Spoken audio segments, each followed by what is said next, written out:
How do I look?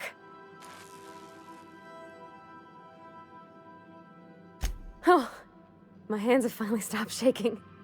All right. Deep breath. Here I go.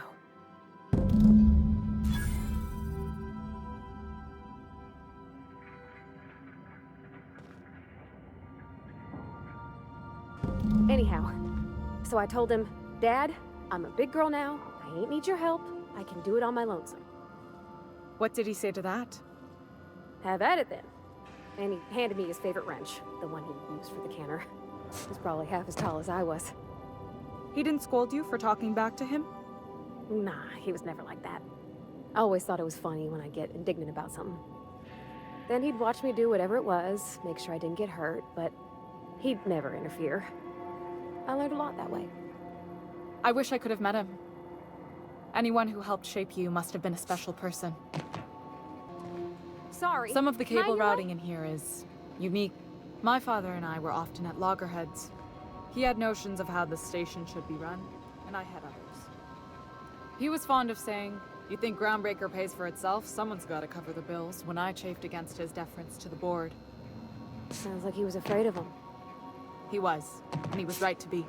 Didn't mean I had to like it. What about your mama? I don't mean to pry, you just hardly mention her, and I've been wondering. She passed when I was small. Taught me how to change a fuse on her deathbed. Even sick, she was patient with me. She kept exhaustive journals of my childhood, my father said. Like she was A/B testing child rearing. Must be you got that exacting nature from her. Exacting is a kind way to put it.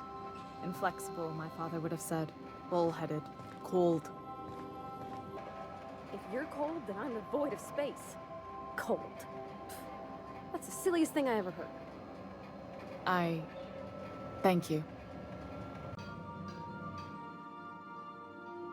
Okay, Captain, she's gone.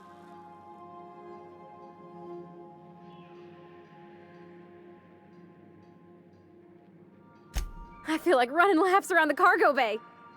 So she got here, and, well, she sneezed. She said, "Wow, new soap?" And I was like, "Yeah, rosish." Turns out it tickled her nose. Oops. And then she just sort of touched my arm real gentle-like and called the cut of my outfit elegant. I couldn't hear the rest on account of my heart was beating so hard. Then I led her into the kitchen. I think she about cried when she saw the spread.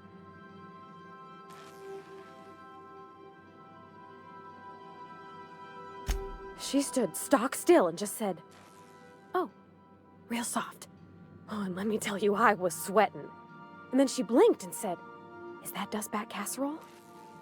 I told her how we got Mr. Raymond to bake it for us, so it was double authentic. Made by a real live monarch person.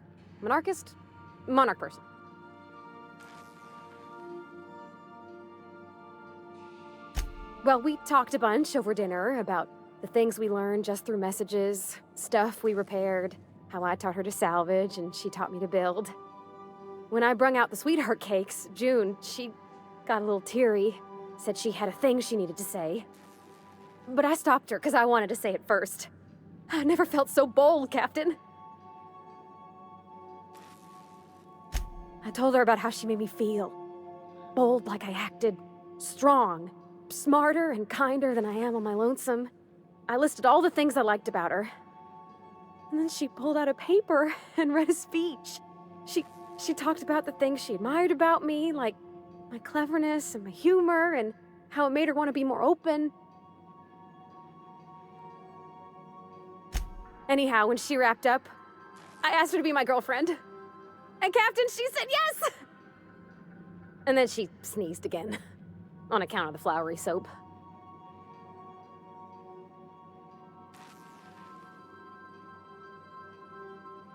It's all on your account, you know. Imagine if you'd never taken me out of Edgewater. I'd have never met Junlei at all. I don't know nothing about the Vicar's capital P plan, but you've sure changed my life. So, if you don't mind, I'm just gonna head to my cabin and happy scream into my pillow for like an hour.